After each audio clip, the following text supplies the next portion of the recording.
Hello students, welcome to my channel mind your exam. आज की इस वीडियो में हम असाइनमेंट ऑपरेटर्स के बारे में पढ़ेंगे। कौन कौन से असाइनमेंट ऑपरेटर्स पाइथन प्रोवाइड करता है और हर एक केस में क्या उनकी फंक्शनैलिटी है ये जानेंगे थ्रू पाइथन कोड। ठीक है, तो सबसे पहले हम पाइथन कोड पे स्विच करते हैं और देखते हैं कि क्या क्या असाइनमेंट ऑपरेटर्स अवेलेबल है हमारे पास पाइथन में।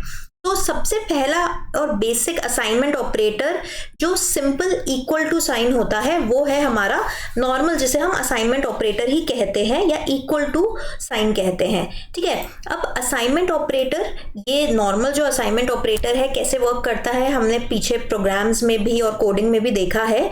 बेसिकली जो इक्वल टू साइन है ये एक वेरिएबल को वैल्यू असाइन करता है। तो इक्वल टू साइन के राइट हैंड साइड पे जो भी वैल्यू है वो असाइन हो जाएगी जो भी वेरिएबल प्रेजेंट है इक्वल टू के लेफ्ट हैंड साइड पे। ठीक है, तो वेरिएबल को ये वैल्यू असाइन करता है इक्वल टू ऑपरेटर या असाइनमेंट ऑपरेटर, और इसको हम नॉर्मली एग्जीक्यूट भी करेंगे तो आप यहाँ पे कोड देख सकते हैं। Let me clear all the outputs so that आपको दोबारा से एक बार सारे आउटपुट्स क्लियरली दिखे। ठीक है, ऑलराइट। तो इसके बाद जब हमने यहाँ पे एग्जीक्यूट करा और आप प्रिंट कराएंगे इस वेरिएबल को, तो आप देख सकते हैं कि स्ट्रिंग वैल्यू 100 dpm असाइन हो गई है वेरिएबल 1 को। यहाँ पे आप असाइनमेंट ऑपरेटर किसी भी डेटा टाइप के साथ लिख सकते हैं, कोई भी डेटा टाइप की वैल्यू असाइन कर सकते हैं।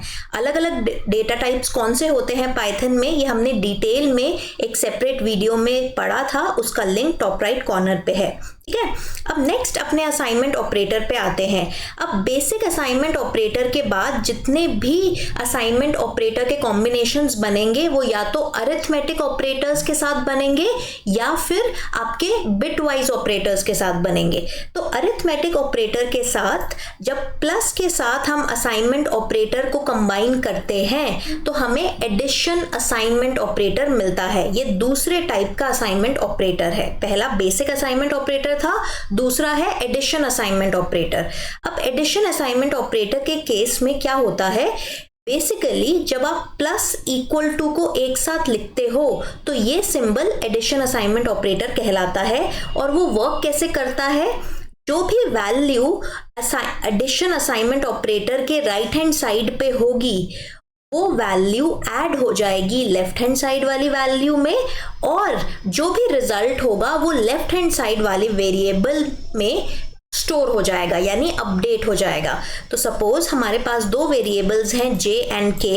जे की वैल्यू है 3, के की वैल्यू मैंने 6 असाइन करी है। अगर जे और के की वैल्यूज को मैं प्रिंट कराऊं, अभी दोनों की वैल्यूज 3 और 6 है, जैसे कि हमने बेसिक असाइनमेंट ऑपरेटर के साथ यहाँ पे असाइन करी है।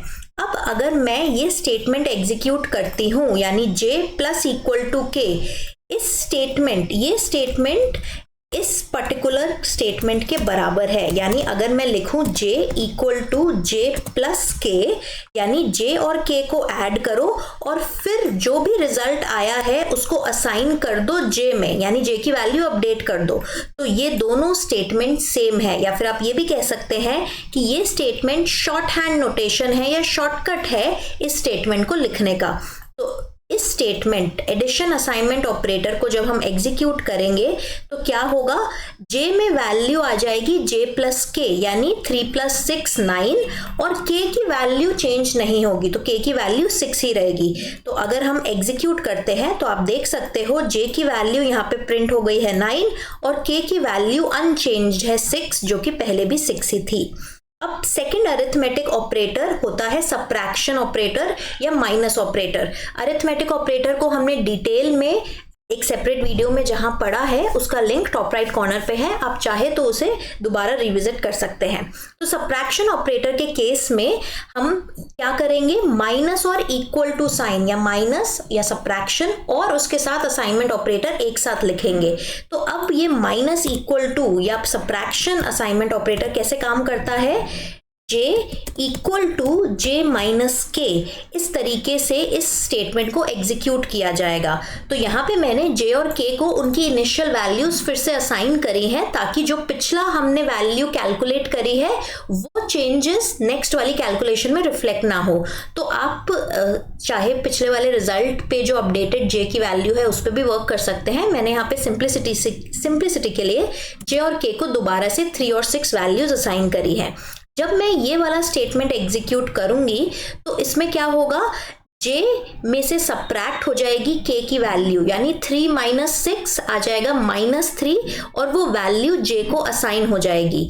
तो minus equal to operator update कर देगा जे की वैल्यू हो गई -3 और के की वैल्यू अनचेंज्ड यहाँ पे है 6। ठीक है, नेक्स्ट असाइनमेंट ऑपरेटर पे आते हैं। नेक्स्ट है हमारा multiplication assignment operator. Multiplication assignment operator भी हम जे और के की ओल्ड इनिशियल वैल्यूज पे रन करेंगे।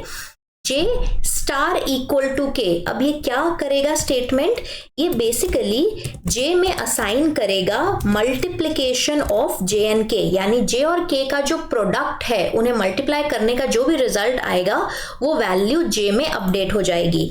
तो 3 मल्टीप्लाइड बाय 6 इज 18 और यहाँ पे आप देख सकते हैं जब हमने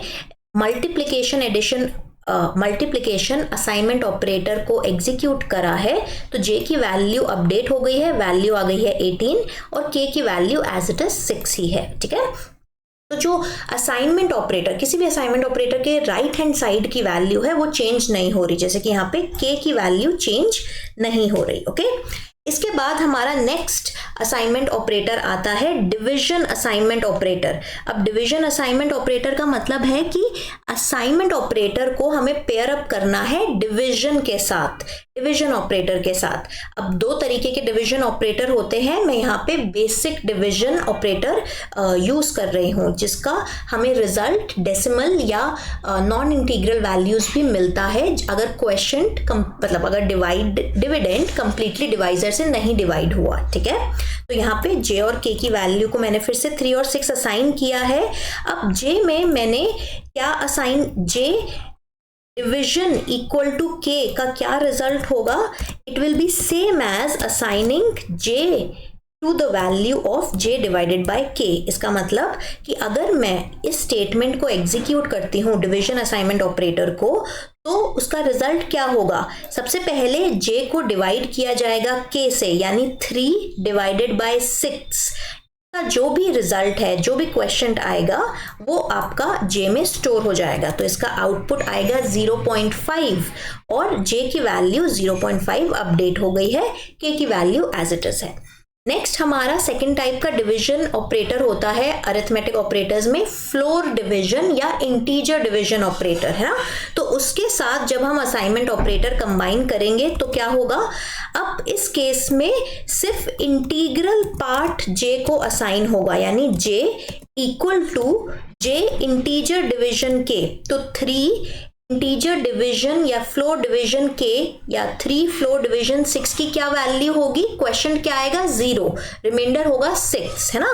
तो 0 वैल्यू जे में स्टोर हो जाएगी, रिमाइंडर से हमें यहाँ पे कोई लेना देना नहीं है। तो ये जो के की वैल्यू आ रही है ये रिमाइंडर 6 नहीं है, ये के की ओरिजिनल वैल्यू है। तो सपोज हम यहाँ पे वैल्यूज चेंज करते हैं, यहाँ पे हम करते हैं सपोज 31 डिवाइडेड बाय 6 अगर हम करते हैं 31 इंटीजर डिवीजन 6, तो 31 को जब हम 6 से डिवाइड करोगे तो इंटीग्रल क्वेश्चन क्या आएगा 5 और रिमाइंडर आपका आएगा 1, है ना। अगर आप यहाँ पे 30 लिखते तो आपका अगर आप यहाँ पे 31 की जगह इसे मॉडुलो ऑपरेटर करते तो इसका आउटपुट आपके पास क्या आता, रिमाइंडर वैल्यू आती, 1 वैल्यू आती, जो कि हमारा नेक्स्ट ऑपरेटर भी है।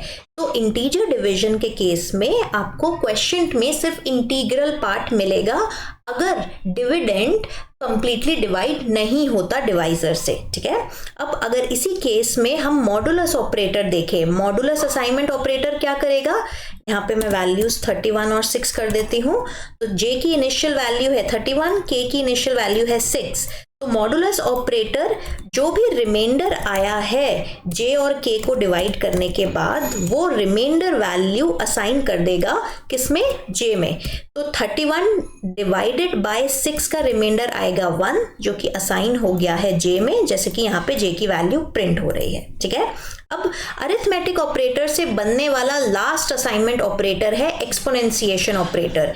एक्सपोनेंशिएशन में हम क्या करते हैं, हम पावर फंक्शन को इंप्लीमेंट करते हैं। Basically j exponentiation equal to k का क्या मतलब है, यानी जे में असाइन कर दो कौन सी value, J raise to the power या जे एक्सपोनेंशिएशन के। तो जे की वैल्यू है 3, के की वैल्यू है 2, 3 रेज टू द पावर 2 क्या होता है, 9 होता है। तो 9 ये जो रिजल्ट है ये आप जे में अपडेट कर दोगे, तो इसका आउटपुट आप देख सकते हैं जे की वैल्यू आ गई है 9 which is 3 raise to power 2। अब हमने जब लास्ट लेक्चर में रादर बिटवाइज ऑपरेटर देखे थे हमारे ही चैनल की वीडियो पे, तब हमने 5 से 6 तरीके के बिटवाइज ऑपरेटर्स देखे थे, बिटवाइज एंड और जोर, लेफ्ट शिफ्ट और राइट शिफ्ट, है ना। तो अब और बिटवाइज नॉट, तो अब इन सारे बिटवाइज ऑपरेटर्स को हम असाइनमेंट ऑपरेटर के साथ कंबाइन करेंगे। अब बिटवाइज ऑपरेटर्स थोड़ा सा डिफिकल्ट कॉन्सेप्ट इसलिए है, अगर आपको बिट्स की रिप्रेजेंटेशन या डेसिमल से बाइनरी कन्वर्ट करने की रिप्रेजेंटेशन पहले आपने नहीं पढ़ी, तो आप अगर चाहते हैं तो बिटवाइज ऑपरेटर की वीडियो का लिंक टॉप राइट कॉर्नर पे है, आप वहां पे जाके पहले बिटवाइज ऑपरेटर को समझिए, तो आपको बिटवाइज असाइनमेंट ऑपरेटर समझने में आसानी होगी। चॉइस कंप्लीटली आपकी है। ठीक है, तो अब बिटवाइज एंड ऑपरेटर को जब आप असाइनमेंट ऑपरेटर के साथ कंबाइन करते हो तो वो बन जाता है बिटवाइज एंड असाइनमेंट ऑपरेटर। यहाँ पे अगेन हमारे पास दो वैल्यूज हैं जे और के। जे की वैल्यू है 3 को बिट्स में हम कैसे रिप्रेजेंट करते हैं, 0 1 1। 3 बिट्स में अगर हमें रिप्रेजेंट करना है तो बिटवाइज क्या रिप्रेजेंटेशन होगी या बाइनरी रिप्रेजेंटेशन क्या होगी, 0 1 1। के की वैल्यू है 6, के को हम बाइनरी में कैसे रिप्रेजेंट कर सकते हैं, 1 1 0, है ना। अब बिटवाइज एंड कैसे वर्क करता था, आउटपुट इसका क्या आएगा, आउटपुट 1 तब आएगा जब कॉरस्पॉन्डिंग बिट्स दोनों 1 होंगी, अदरवाइज अगर कोई भी बिट 0 है तो आउटपुट 0 आएगा। तो बेसिकली आउटपुट में यहाँ पे 0 और 1 को जब हम बिटवाइज एंड करेंगे आउटपुट आएगा 0। इसके बाद जब हम 1 और 1 को एंड करेंगे आउटपुट होगा 1, और जब 1 और 0 को एंड करेंगे आउटपुट होगा 0। तो अगर आपको इसमें कोई भी डाउट है आप बिटवाइज ऑपरेटर्स की वीडियो जाके उससे रेफर कर सकते हैं, वहां पे डिटेल में ये मैंने कॉन्सेप्ट समझाया है। अब ये है बाइनरी रिप्रेजेंटेशन आपके आउटपुट की, इसको डेसिमल में कन्वर्ट किया जाएगा। ये डेसिमल वैल्यू क्या है, ये है वैल्यू 2, तो इसका आउटपुट भी 2 आएगा। तो जे एंड इक्वल टू के किसके बराबर है, ये बराबर है जे को वैल्यू असाइन करने की, जे एंड के की। मतलब ये वाला स्टेटमेंट इस स्टेटमेंट के बराबर है जिसमें हमने जे और के को बिटवाइज एंड किया है, और जो भी उसका रिजल्ट आया है ये वाली बिटवाइज रिप्रेजेंटेशन वो हमने जे में असाइन करी है। और क्योंकि ये 0 1 0 बिटवाइज 2 रिप्रेजेंट करता है, बिटवाइज रिप्रेजेंटेशन को अगर हम डेसिमल रिप्रेजेंटेशन में कन्वर्ट करेंगे तो ये 2 वैल्यू आएगी, इसीलिए जब हम जे की वैल्यू को प्रिंट कराते हैं तो आपको आउटपुट यहाँ पे 2 दिख रहा है। ठीक है, सिमिलरली अब आते हैं बिटवाइज और असाइनमेंट ऑपरेटर पे। अगेन मैंने यहाँ पे जे और के को उनकी इनिशियल वैल्यूज असाइन करी है 3 और 6। अब 3 की रिप्रेजेंटेशन 0 1 1, 6 की रिप्रेजेंटेशन 1 1 0 इन बाइनरी फॉर्म। अब बिटवाइज और कैसे वर्क करता है, बिटवाइज और तब 1 देगा जब दोनों में से कोई भी एक बिट भी 1 है। ठीक है, तो बिटवाइज और 0 आउटपुट तब देगा जब दोनों बिट्स 0 हैं, अदरवाइज इसका आउटपुट हर केस में 1 आएगा। तो 0 और 1 का बिटवाइज और 1 होता है, 1 1 का बिटवाइज और भी 1 होता है, और 1 0 का बिटवाइज और भी 1 होता है। ये तीनों बिट्स मिला के कौन सा डेसिमल नंबर बन रहा है, डेसिमल नंबर 7। तो इसीलिए जब हम एग्जीक्यूट करते हैं जे और इक्वल टू के, इसका मतलब है जे को हम वैल्यू असाइन कर रहे हैं, इसकी वैल्यू जे को के साथ बिटवाइज और करने की वैल्यू, और यहाँ पे ये है डेसिमल वैल्यू 7 जो कि आपको यहाँ पे आउटपुट में दिख रहा है। ठीक है। नेक्स्ट आते हैं बिटवाइज जॉर असाइनमेंट ऑपरेटर पे। जॉर कैसे काम करता है? जॉर बेसिकली उन बिट पोजीशंस पे 1 देगा जहां पे कॉरस्पॉन्डिंग बिट्स अलग हैं। तो यहाँ पे जे की वैल्यू है 3 जो कि है बाइनरी 011, के की वैल्यू है 6 जिसे हम 110 के तरह मतलब 110 से रिप्रेजेंट करेंगे बाइनरी फॉर्म में। अब जॉर अगर इनका ऑपरेशन करते हैं तो जॉर करने पे 0 और 1 दो डिफरेंट बिट्स हैं तो आउटपुट बिट होगी 1 और 1 यहाँ पे सेम बिट्स हैं सेकंड पोजीशन पे, तो आउटपुट होगा जॉर का 0। और थर्ड पोजीशन पे 1 और 0 अगेन डिफरेंट बिट्स हैं तो आउटपुट होगा 1। 101 किसकी रिप्रेजेंटेशन है? 5 की रिप्रेजेंटेशन है बाइनरी में। Binary to decimal and decimal to binary कैसे कन्वर्ट करते हैं ये मैंने एक सेपरेट वीडियो में भी अपने चैनल में बताया है। टॉप राइट कॉर्नर्स पे लिंक आएंगे, आप उन्हें क्लिक करके देख सकते हैं अगर आप वहां पे जाके समझना चाहते हैं। तो यहाँ पे जे और के की वैल्यू आपको प्रिंट हो गई है। के की वैल्यू सेम रहेगी, कोई चेंज नहीं होगा, लेकिन जे की वैल्यू चेंज हो जाएगी।